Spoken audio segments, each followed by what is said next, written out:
Let's briefly review what we know about exponents.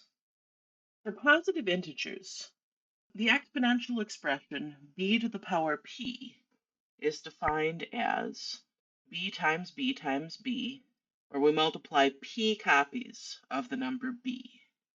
And notice we read this as b to the power p, or just, if we're speaking more quickly, b to the p.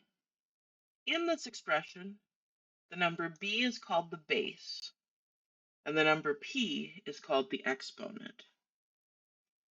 Notice that the exponent is written as a superscript. That means that it's smaller than the main line of text and also above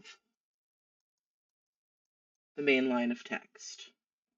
And if you are in a situation where you have like a big complicated exponent and it's difficult to accomplish both of those things, being above the main line of text is more important, so that it's easy to tell that your exponent is separate from your main expression.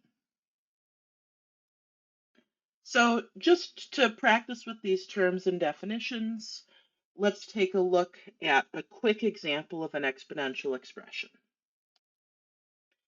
In the expression 5 to the third power, the base is 5 and the exponent is 3. If we want to write 5 to the third power as repeated multiplication, that's 5 times 5 times 5. And notice we have 3 copies. To evaluate that, 5 times 5 times 5. First we'll multiply 5 times 5 is 25. And then we take 25 times 5 is 125.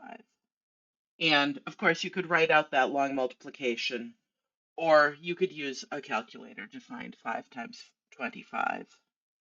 Our goal is just to find 5 to the third power without using the exponent key on the calculator. And something to be aware of briefly is we can add the exponent 1 to any expression without changing its value. That is, for any number, that number is itself to the first power. The reason I mention that is that from time to time we're going to have just a variable by itself, and we're going to ask what power of the variable is this, and the answer is that it's the first power.